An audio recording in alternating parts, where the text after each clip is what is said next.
My name is Michael. I met my wife Amanda through a friend's introduction.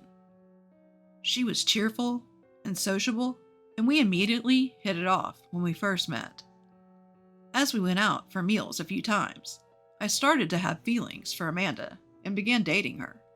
After dating for about 2 years, we both started thinking about marriage, began living together, and registered our marriage the following year.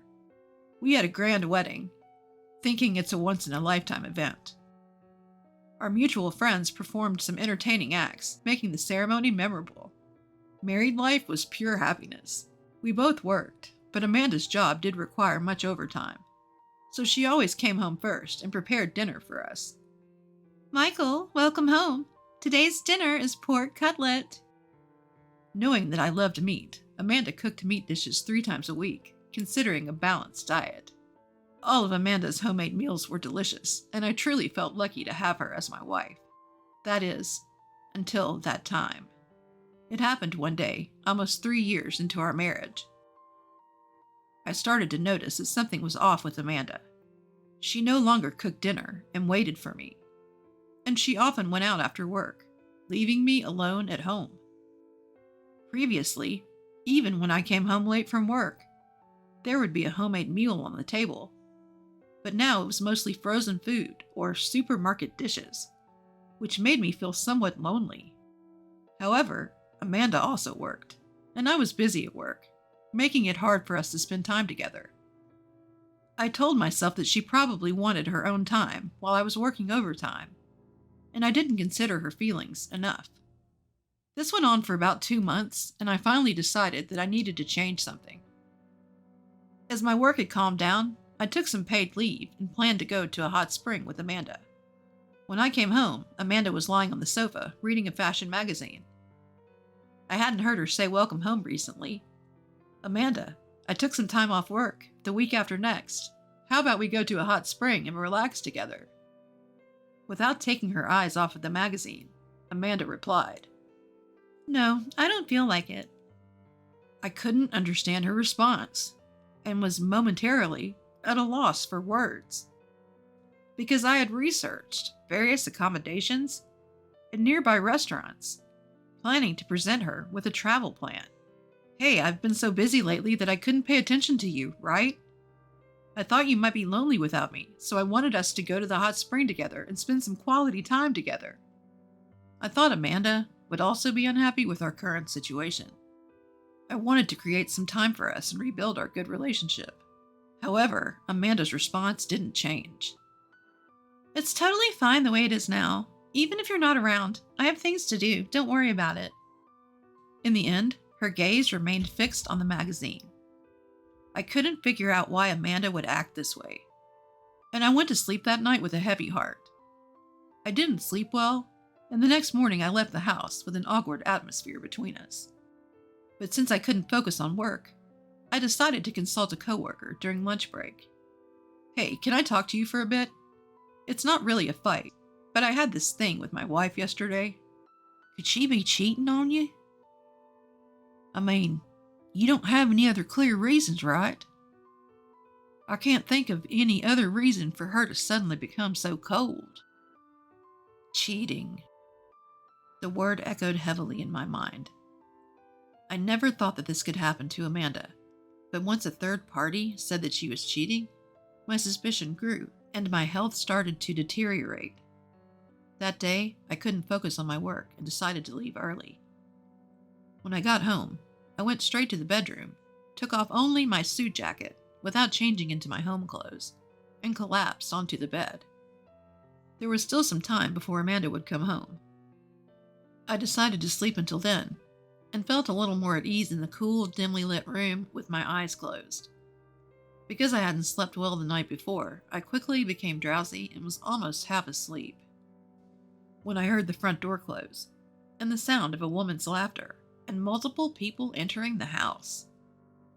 I woke up and listened carefully to the noises. I could tell the voice was Amanda's. At first, I thought she had come home, but when I heard an unfamiliar male voice, my suspicion of her cheating grew. I could hear footsteps approaching the bedroom where I was, and my heart raced rapidly. No! Amanda said that while opening the bedroom door.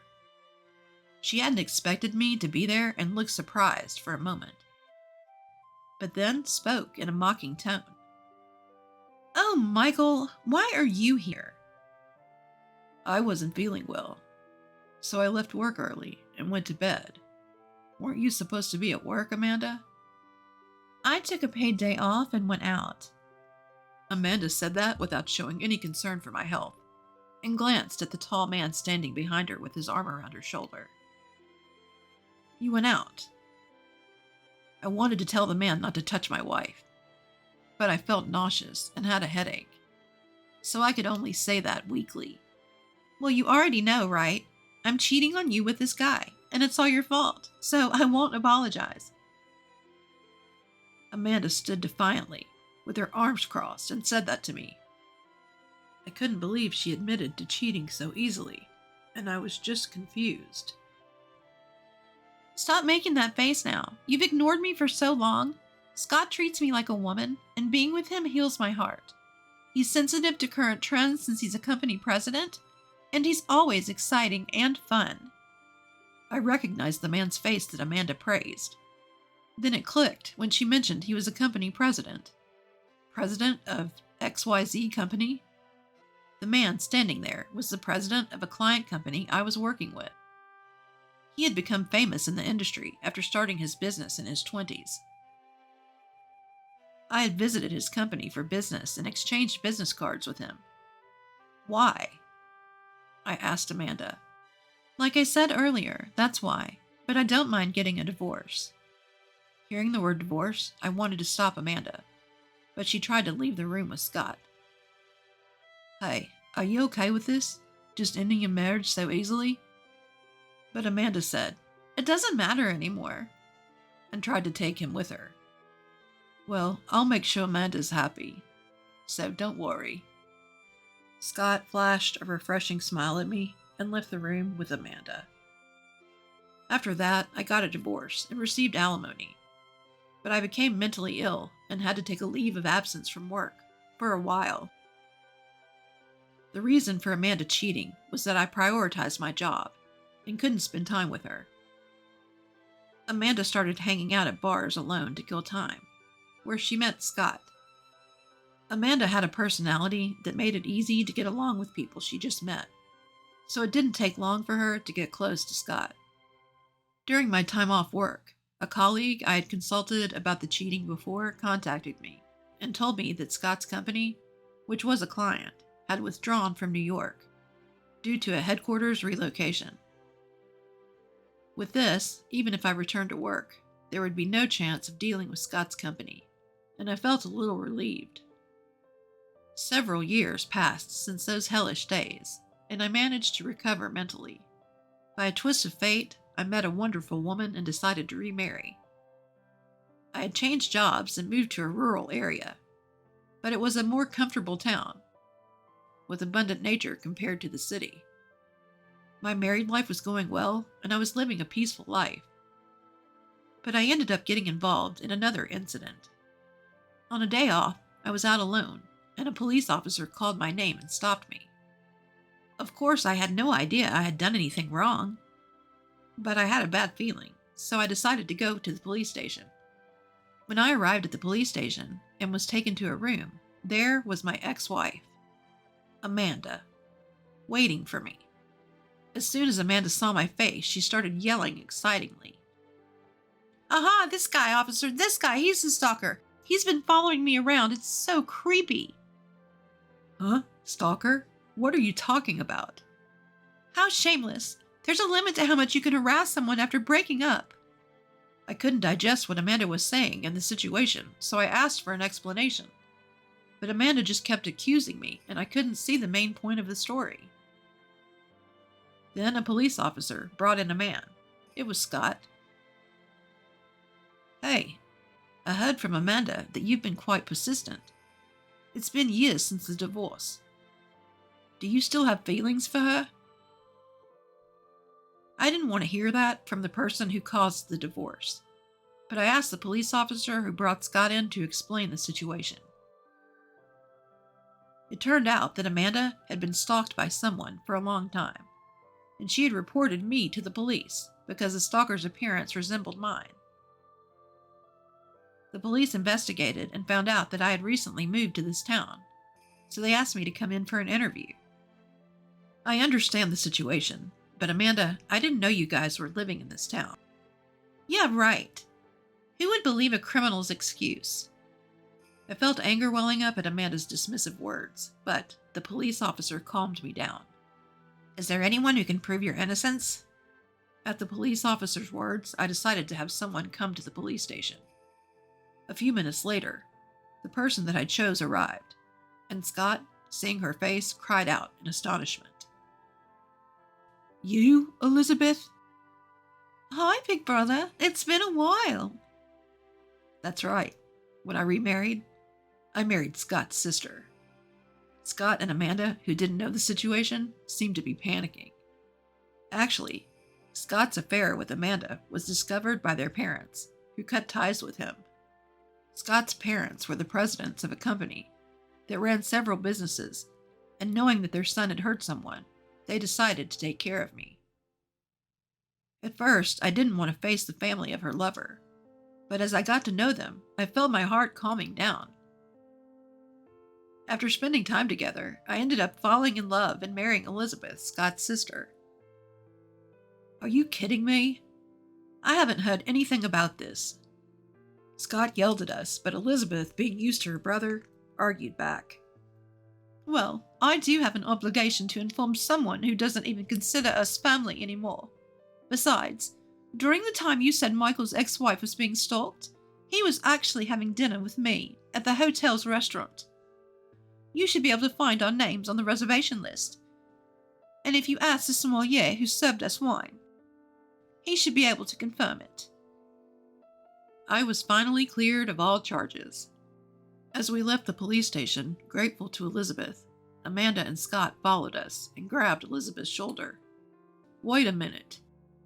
Did you really marry this guy? He failed in the city and ended up in a rural area. You'll regret it if you marry someone like him. That's right, he neglected me a lot when we were married, too. It seems these two will do anything to ruin our happiness. As Elizabeth shook off the hand on her shoulder, a luxury car pulled up in front of the police station. Seeing the person who got out of the car, Scott exclaimed, Oh, Dad? Scott's father glared at his surprised son and said, I have no reason to be called Dad by you. More importantly, it seems you have been quite rude to my daughter and son-in-law. Well, can't be helped, can it? Are you really okay with Elizabeth marrying this loser? What's with your attitude toward the heir to my company? If anyone's a loser, it's you. Your business only succeeded because of good luck, and you've been acting all high and mighty without even understanding proper management. You have no right to badmouth Michael. Yes, I had moved to this town to study as a successor of my father-in-law's business, and had changed jobs to a group company in this town. Defeated, Scott dropped his shoulders, and Amanda desperately tried to talk to him. Hey, what does this mean? You said you'd inherit the company. That's right, Scott's company is doing well, right? If we work hard to grow the company. What? You haven't heard? His company is on the verge of bankruptcy, and considering his excessive spending, he's probably in debt too, isn't he? That's... Scott fell silent, having been hit with the truth by his father. Elizabeth added the final blow. Big brother, you told Michael's ex-wife that you'd definitely make her happy. But it seems you're all talk, aren't you? And to believe that, I wonder how much you lack in judgment. And so, the stalking suspicion against my ex-wife was cleared. After that, Scott's company went bankrupt, and Amanda left him at the same time. On the other hand, I've been released from the curse of Amanda and Scott. and I'm living a happy life with Elizabeth. Hey, where the hell are you right now? Well, who knows? Don't mess with me! There's nothing of ours in the house. What's going on? Well, that's because I took all of my stuff and left. Huh? I don't understand. Why would you do that? Well, we got divorced, so there's nothing strange about me leaving, right? Huh? Divorced? I filed the divorce papers. What? My name is Claire, a 35-year-old high school student. Just kidding. I'm actually an office worker. I have a husband named Evan, and we've been married for 5 years. Evan used to work as a company employee, but he quit his job about 2 years ago and started his own business. However, the business hasn't been doing well, and we've been in the red for the past 2 years. But my income is pretty good, so we're managing to get by. Our relationship as a couple is average, not particularly bad. The problem that I feel is the horrible attitude of my mother-in-law and sister-in-law who live in my husband's family home. Every time I meet with my mother-in-law and sister-in-law, they mock my appearance and complain about something. Each time, I feel sad and stressed. My in-laws' home is about a 10-minute drive from the apartment where my husband and I currently live, and my husband often takes me there. At the beginning of our marriage, I put up with going to my in-laws' house for my husband's sake. But their bullying has gotten too much recently, so I've started to talk back.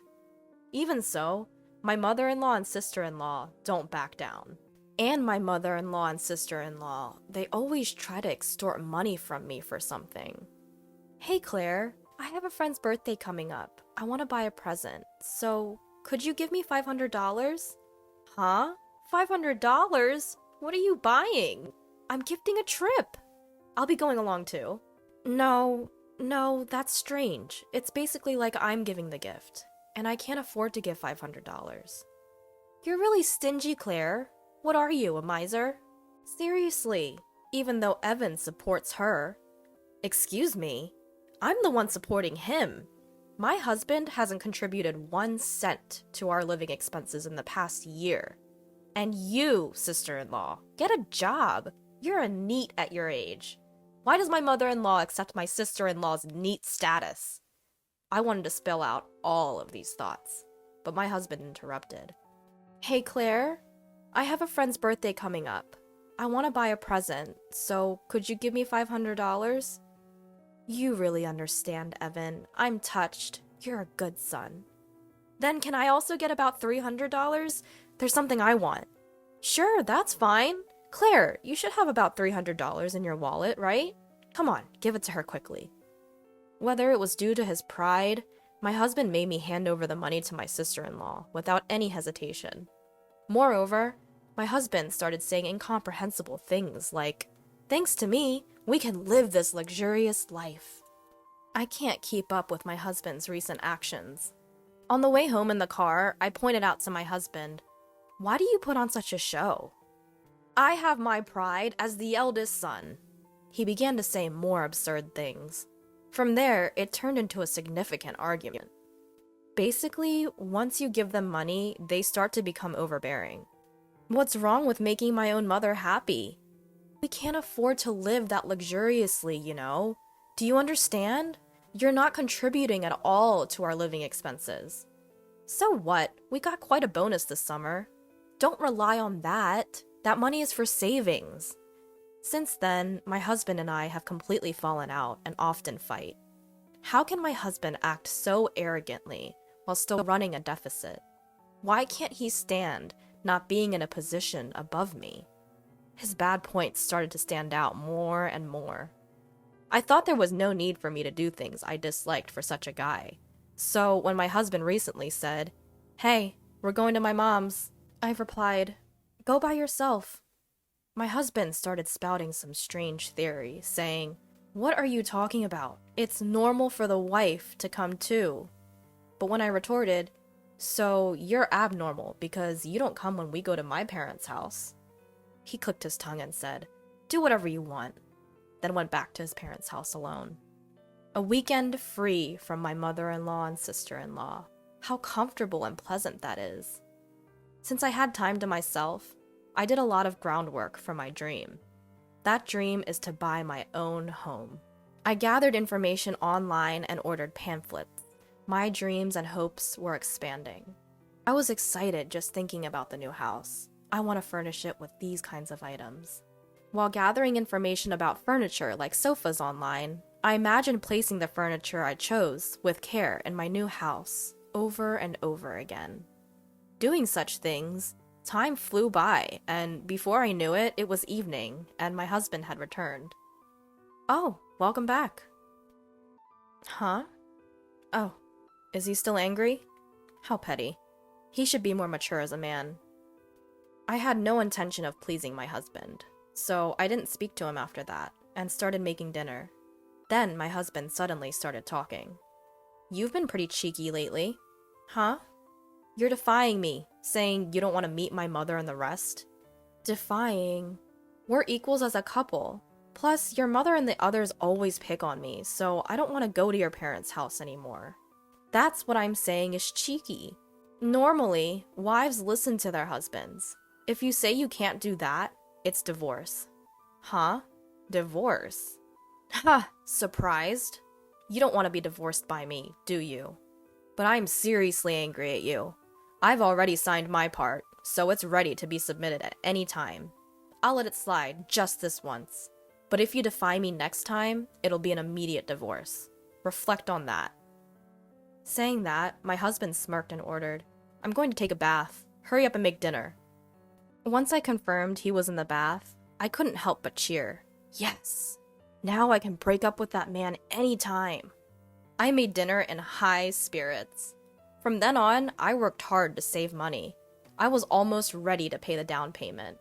It was hard to keep my excitement hidden, to stop my face from smiling, but in front of my husband, I did my best to keep calm. And finally, I bought a house under my own name. All that's left is to get a divorce after the house is finished, and leave the house where I live with my husband. I started packing my things, little by little, without my husband noticing, and sent them to my parents' house for the time being.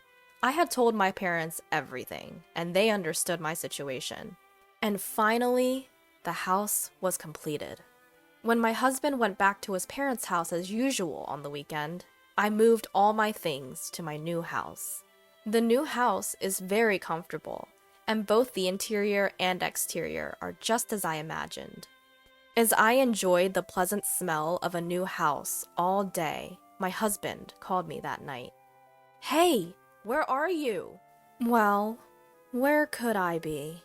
"Don't mess with me. There's nothing in the house. What's going on?" "Well, I took all my things and left." "What? I don't get it. Why would you do that?"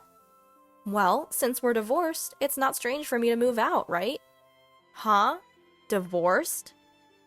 "I've submitted the divorce papers." "What? We're strangers now." "Don't mess with me. I won't accept that." "But you're the one who said we can divorce any time. As a businessman, you should take responsibility for your words." Anyway, this is the end for us. With that, I hung up the phone. Finally, I was free from my husband.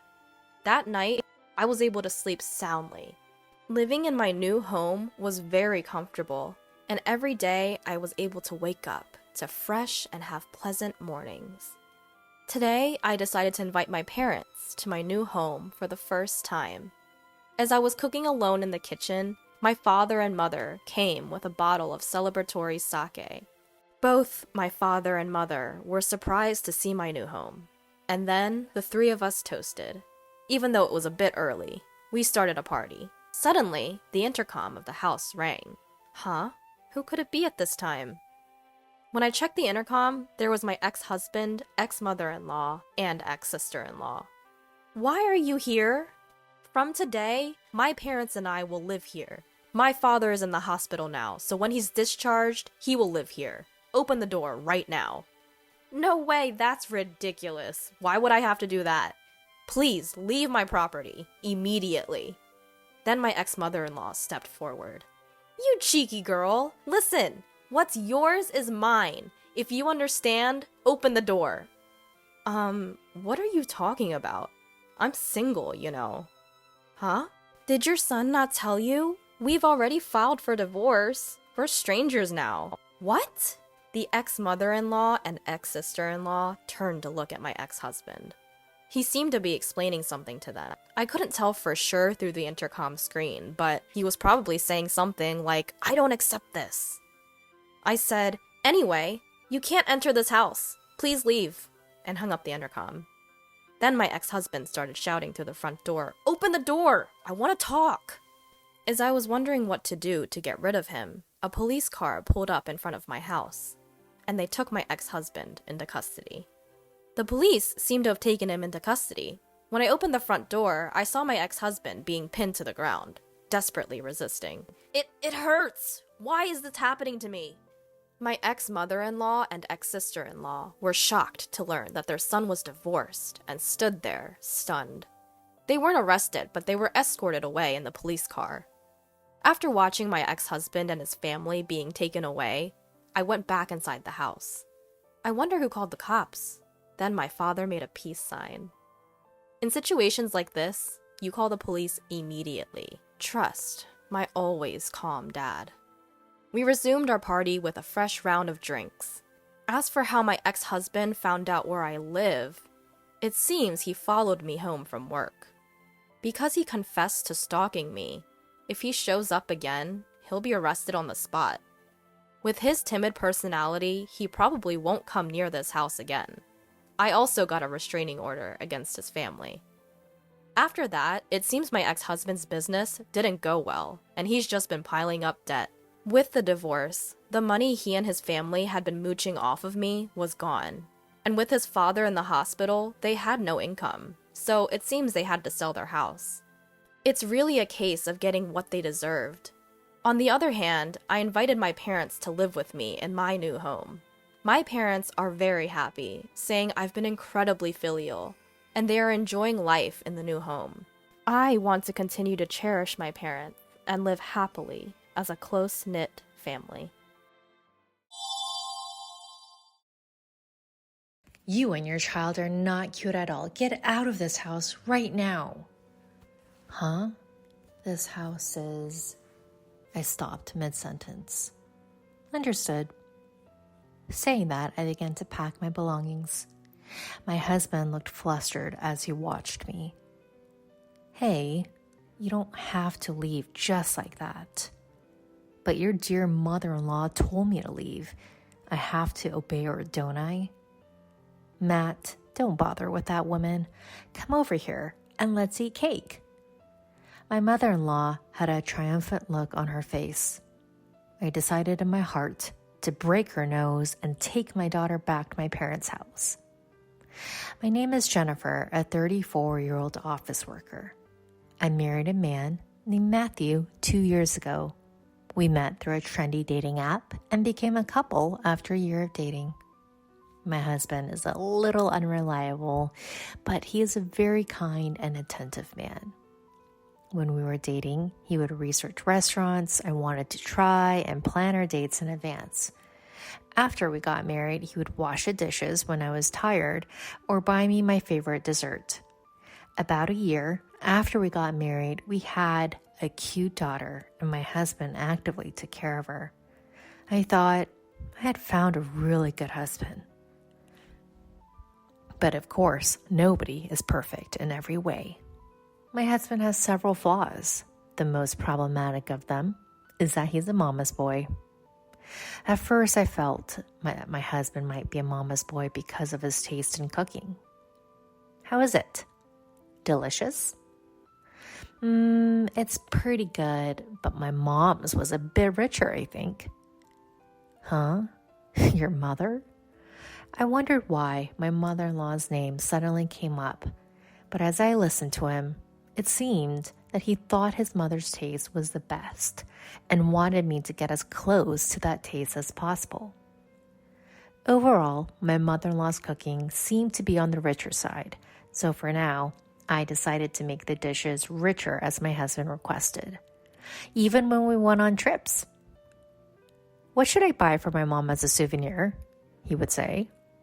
Although his father was also around, I thought it would be more normal to say, what should we buy for our parents? But my husband always started with, for my mom. I think it's good to take care of one's mother and that there are quite a few mama boys out there. But I would later find out that my husband's attachment to his mother went beyond the normal range. I think we should live with my mom. Wait, what? Why all of a sudden? It seems like my mom and dad are getting divorced. What? Really? Apparently, it's because of my dad's infidelity. Oh no. My father-in-law seems so kind, but I guess you can't judge a book by its cover. It's so sad to leave my mom alone, and if we live together, she can help take care of our daughter. That might be true. I'm on parental leave now, but if my mother-in-law supports us, I might be able to return to work sooner. But I was a little worried. Does my mother-in-law like me? Can we get along well if we live together? I talked to my husband about my honest feelings. Then my husband said, "Don't worry, it'll be fine. My mom was praising you, Jennifer." My mother-in-law had praised me. I was happy to hear that and thought we might be able to get along well living together. However, I quickly realized that my thinking was naive. My mother-in-law moved into the apartment we lived in and suddenly started treating me rudely. I can't believe you get to live in such a nice apartment. It's annoying. Huh? Don't you ever forget that you have this life thanks to my son? I didn't understand why she was yelling at me. Well, but Matthew is working hard and helping out with chores, so I guess I'm grateful. Since my mother-in-law's claim wasn't entirely wrong, I quietly replied, "Yes, I'll keep that in mind." At least you're obedient. That's good. From then on, my mother-in-law would yell at me whenever something bothered her. "You're supposed to put sauce on fried eggs. Why is there soy sauce? The bath temperature is so lukewarm. Set it hotter, please. Why isn't there any ice cream after a bath? Make sure to replenish it." No. Do it all yourself. Besides, the reasons for getting angry are too trivial. Despite being home all day, my mother-in-law barely does any housework. I'd hoped that she'd be more cooperative in taking care of our 1-year-old daughter, but she only does it when she feels like it and quickly loses interest. And after living together, I found out that my mother-in-law's overprotectiveness toward her son was even worse than Matthew's attachment to his mother. "Matthew, how was work today?" It was really tough. My boss was a bit on edge because we were so busy, so I had to be careful. Oh my, that's unforgivable. Should I protest against the company for allowing power harassment? Really? Over that? It's okay, Mom. We have to have a big heart and forgive. Oh, what a kind child you are, just like an angel. No, calling a man in his 30s an angel? Haha, thanks, Mom, but if I can't stand it anymore, I'll count on your help. Of course. No, that's too pitiful for the boss. To be protested for power harassment based on Matthew's mood? I immediately regretted living with my mother-in-law. I felt like I would go crazy if I stayed with her all the time. So I decided to put my daughter in daycare and return to work. "Why do you have to work too?" She got angry, but when I said, "But you can spend your day alone at home, right?" It seemed she felt there was some merit to it. Don't neglect your housework. She only said that and didn't get any angrier. Good grief, she's such a troublesome person. I never know what will set her off. After that, my stress was somewhat reduced as I started working and spent less time with my mother-in-law. But a problem arose about a year after we started living together. That day happened to be my daughter's 2nd birthday. We prepared a cake, gifts, and held a birthday party for her as a family. but my daughter had entered the terrible twos a little while ago. It's safe to say that it was at its peak during the birthday party. "Come on, here's a present, open it up." She handed my daughter the present while saying that. "No," my daughter said, batting the present away. My mother-in-law was surprised, but she held back this time, thinking that if the present didn't work, maybe the cake would. She scooped up a bite with a fork and tried to feed my daughter. "Here, it's your favorite shortcake." But yet again, my daughter said, "No," and swatted the cake away with her hand. Then the cream flew and landed on my mother-in-law's forehead. The short-tempered mother-in-law flipped out at my 2-year-old daughter. "Enough already. You're getting carried away because I'm being nice to you." My daughter started crying as she was suddenly yelled at. "What are you doing? She's scared." I quickly hugged my daughter and protected her. "Shut up. What an unlovable grandchild." "Well, then you're an immature grandmother." "What did you say?" Normally, a grown-up wouldn't say such words to a 2-year-old. "Shut up. You're such a cheeky daughter-in-law. Can't you fix that attitude of yours?" As we argued, my husband joined in. "Cut it out. Don't insult my mom." "Huh? You're siding with your mother in this situation? You should be protecting your daughter." "We can have more kids, but I only have one mom in this world." "You're the worst." What a trashy thing to say, as if it's a wise quote. "Hey, don't talk bad about Matthew. Neither you nor my grandchild are cute. Get out of this house." "Huh? This house is..." I stopped myself from finishing that sentence. "Understood." I started packing my things. My husband watched, flustered. "Hey, you don't have to leave." "But your precious mother told me to leave. I must obey, right?" "Matthew, don't bother with that woman. Come here and just eat cake with me." My mother-in-law had a smug look on her face. I vowed to break her nose, took my daughter, and went back to my parents' house. I ignored the several calls from my husband. I made preparations and sent him the divorce papers. He seemed to have filled them out as he sent them back. I submitted them to the city office right away. Then I called my ex-husband. "I submitted the divorce papers, so thank you for filling them out." "Yeah, so it's okay for me and my mom to keep living in this house, right? You guys left on your own." "Sure, as long as you pay the rent." "Ha, of course. This is the apartment you rented, so when you left last time, I was worried. But if I think about it calmly, all I need to do is change the lease to my name, right? Thanks for providing a comfortable place for me and my mom. I'm glad it worked out. By the way, how much is the rent?" "Well, let's make it about 150,000 yen, shall we?" "What? What are you talking about? Tell me the actual rent. Don't mess around." "I'm not joking. That's because I'm the owner of the place." "What?" "We talked about it when we got married, remember? I made quite a bit of money in stocks a long time ago and bought that apartment. You must have assumed it was a rental on your own." Matthew falls silent, seemingly at a loss for words. "If you can't afford the 150,000 yen rent, I'll just sell the place. That apartment will sell quickly."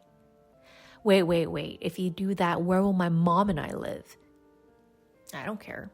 You better leave quickly, or I'll report you to the management company." With that, she hangs up the phone, blocks her ex-husband's number, and later demands child support payments through a lawyer. According to the lawyer, her ex-husband looked gaunt and worn out. It must be tough for him, both mentally and financially, to have to pay child support while also supporting his mother. Apparently, his mother accompanied him to the negotiations, and they spent the entire time blaming each other. "It's your fault." Even the close relationship between mother and son, which had seemed so disgusting, crumbled in an instant when they lost their wealth and comfortable lifestyle. Perhaps their bond was superficial all along. In any case, it's not her problem anymore. On the other hand, Jennifer sold the apartment for a surprisingly high price, saved all the money for her daughter's upbringing, and now works hard while living with her parents. She wants to find love again someday, but for now, her top priority is to earn as much money as possible for her beloved daughter.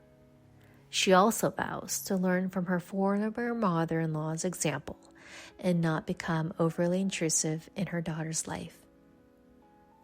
Thank you for watching until the end. If you liked it, please subscribe to the channel. See you in the next video. I couldn't stop worrying after I saw the news. It said the plane my husband was on, heading to a business trip abroad, had crashed. I tried calling him, but it wouldn't connect. Please, reply. Then, a casual message from my husband arrived. Just got here. I was so relieved, but that relief was short-lived, as the news reported right before my eyes. There are no survivors. What? What does this mean? Wasn't the plane safe? My name is Ella.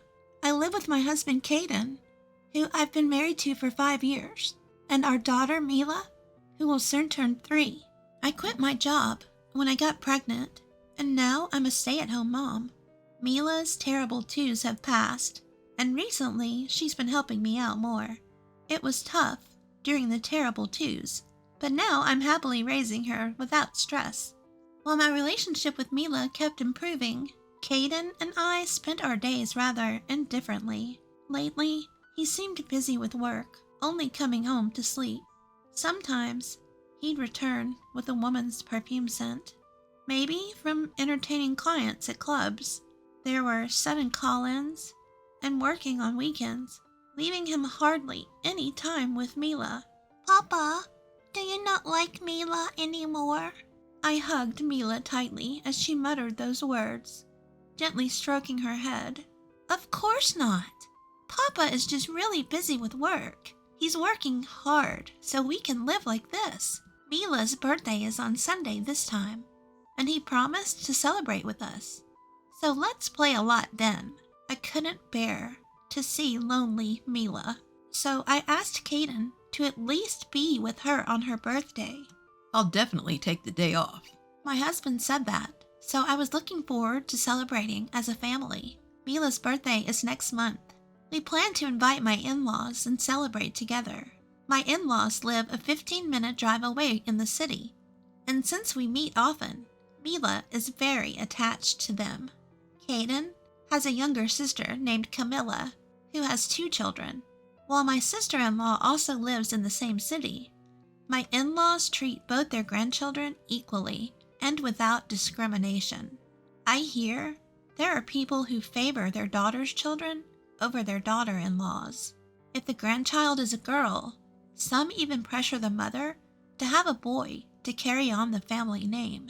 That's why I'm nothing but grateful for my in-laws, who love Mila without discrimination.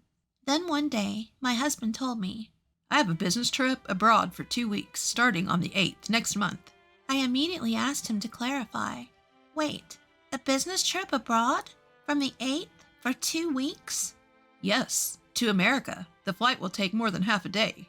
As I looked at my husband, who seemed bothered, I couldn't hold back and confronted him. Hey, you know that Mila's birthday is on the 10th, right? We promised to celebrate together. I've already told her. Today she even looked sad, wondering if you don't like her anymore. Why can't he keep his promise to our daughter's birthday? Thinking about Mila's feelings is unbearable. I felt my blood boiling. I have no choice, it's work. If I could, I would have wanted to celebrate too. Caden's words made me realize. Seeing my husband's pained face, I apologized. You're right. I'm sorry. I just got a bit upset. I feel bad for Mila. As I said that, Caden patted my shoulder. I'll prepare a present. Let me know what Mila wants. My parents will be there, so she won't be lonely. And I promise we'll celebrate together next year. Okay, you better. I emphasized my point to my husband and decided to let it go this time.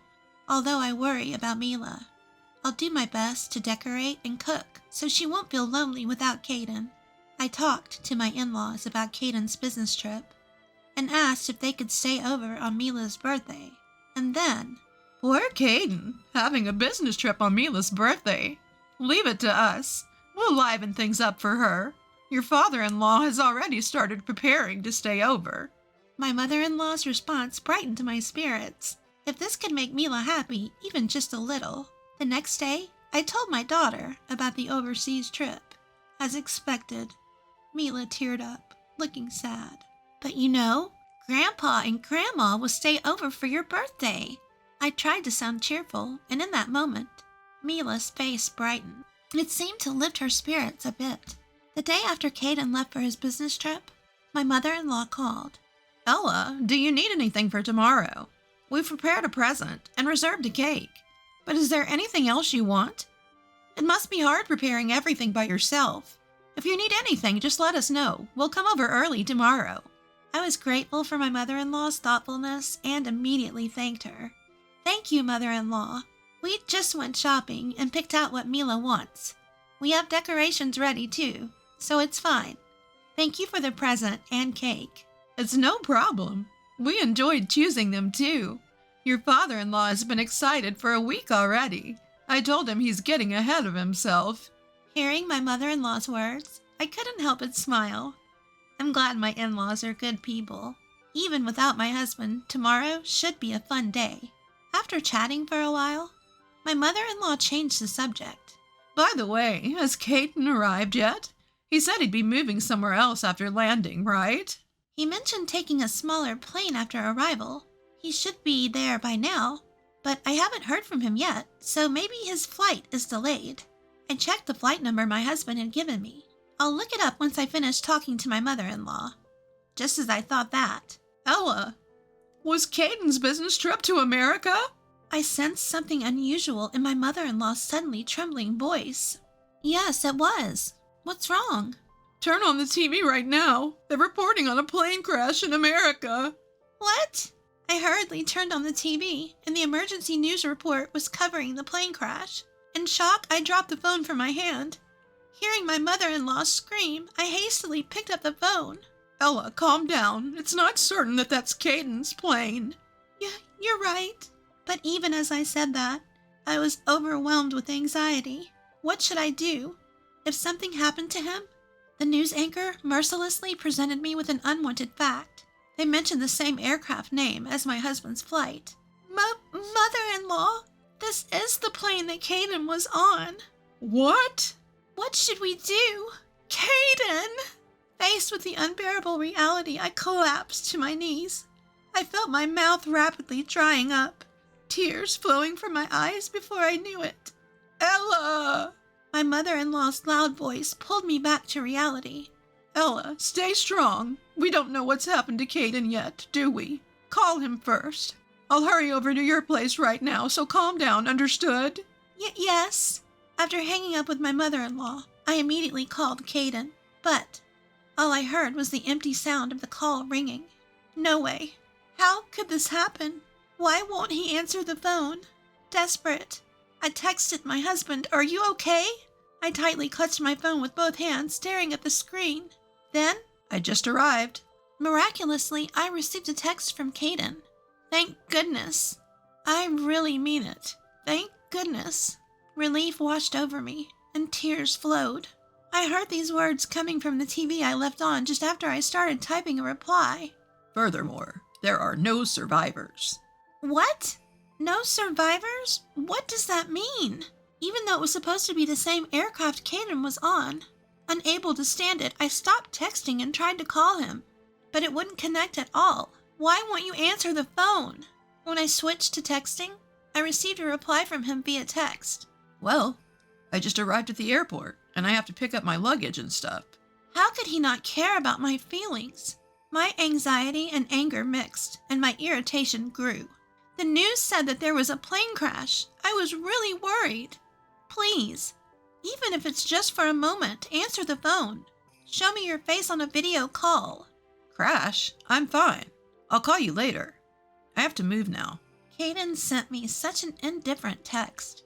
After that, even when I sent him messages, there were no replies. Even though I'm so worried, for now, since I was able to confirm his safety, I'll accept that. But my feelings were instantly chilled by a call from my mother-in-law. Before heading over, I tried contacting Caden's company. They said he's on a long-term vacation. A business trip abroad. What's that about? That's what they said. At my mother-in-law's words, I realized everything. So, that's what it was. The long-term business trip to America was a lie from the start. Since our marriage, had I ever felt such hatred for my husband? Mother-in-law? Determined, I decided to reveal everything to her. How he hardly ever comes home. How he shows no interest in his family. And now, how he came home smelling of women's perfume. I had been reluctant to suspect infidelity based on the perfume smell alone, and tried not to think about it. But when he takes a long-term vacation and lies to his family about a business trip abroad, I can't help but think of anything other than infidelity. My mother-in-law was openly angry at my conclusion. That stupid son. We were the fools for worrying about him. Ella, come to our house. It must be tough for you and your daughter to be there alone, right? I accepted my mother-in-law's proposal. After the move had settled, my in-laws apologized to me again. Even my sister-in-law, who heard the story, came over and cheered me up. I felt the kindness of my in-laws once more. Even though everyone else is so good, why Caden? I couldn't help but think that. Afterward, I hired a private detective to gather evidence of his infidelity. Then, a photo of him at the airport with his affair partner was sent to me. Unforgivable! He really was cheating on me after all. Caden called me 2 weeks later. Hello. Where are you? I just got back from my business trip, and I can't open the door. Can you come here and unlock it for me? Thinking I hadn't noticed anything, my husband's voice was utterly indifferent. To him, I presented the harsh reality. Even if I went, I couldn't open it. I don't have the key, and even if I did, the old key should have already been replaced. Huh. Replaced? What do you mean? What are you talking about? You're Ella, right? I could clearly sense Caden's agitation through the phone. I moved out. I can't be a family with a cheating man who goes on a cheating trip on our daughter's birthday. What are you talking about? As my husband tried to play dumb, my anger surged. Do you think I don't know? I know everything. I know you took a long-term vacation from work, and that you went to Europe, not America. Calm down, Ella. There must be some mistake. Oh, right. Mr. Cruz took a long-term vacation. Maybe you got me confused with him. Do you think you can fool me with that? You really underestimate me. Well, of course. You've been cheating while saying you had to work overtime and go to work on weekends? Unable to hold back, I raised my voice. In truth, I wanted to scold him more harshly. But my head was hot, and I could only convey the facts. I'm divorcing you, and I'll make sure you pay alimony and child support. As I declared that, I heard Caden scream. Wait, please. What? In response to my question, he spoke hesitantly. I'm sorry. I did cheat on you, but it was just for fun. The one I truly love is you, Ella. I feel sick. Huh? I could hear my husband's fading voice. My words seemed to have struck a chord, but it's not enough. I still have more to say. Nice acting, but there's no way I'm going to believe the words of someone who prioritized a cheating trip over our daughter's birthday. Did you think you'd be forgiven if you said it was just for fun? Stop it. I will never forgive you or your affair partner. Then Caden, with a completely different tone from before, snapped back irritably. Huh. I'm the only one apologizing here, and you're acting all high and mighty. Who do you think you have to thank for the life you have now? You'd be the one struggling if we divorced. Don't make a big deal out of just cheating. Birthday. You're so annoying. Is a birthday that important? At that moment, my sister-in-law Camilla snatched the phone from me. There's no way she'd want to be with someone who can't even cherish their own daughter's birthday. Huh? Camilla? Why are you with Ella? My husband seemed surprised by the sudden appearance of my sister-in-law, But that's not the end. There's still another surprise. I'm here too. Huh, Mom? I'm here too. And Dad too? I then revealed the truth to my husband. We knew you couldn't come home. We thought you'd definitely call. So we all waited together. Your sister's husband is looking after Mila.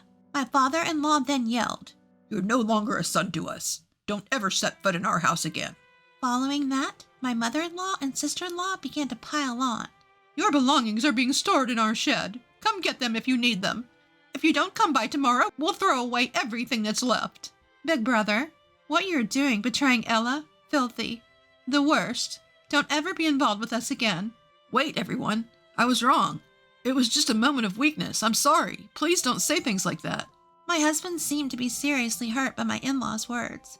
His trembling voice, on the verge of tears, tried desperately to cling to something, but no one was willing to forgive him. I yelled at him. It's unbearable to be cheated on because of a moment of weakness.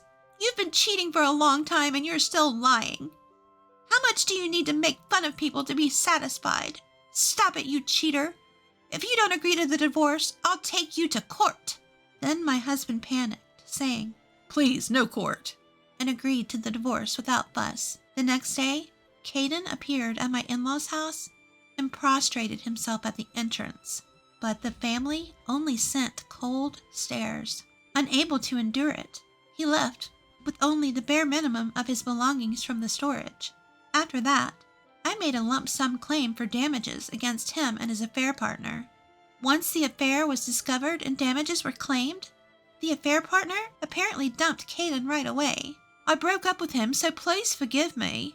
Although she tried to negotiate, I had no intention of giving up on the damages. She ended up with a large debt and reportedly began working in the night industry. Once the affair became known at the company, my husband, unable to withstand the stares of others, chose to resign voluntarily. That being said, he still needs money to pay for the damages and child support. I've heard he's now working from morning till night, with no time for leisure. As for me, I still live with my in-laws. They treat Mila and me kindly, just as they did before. I'm determined to do my best to repay their kindness someday.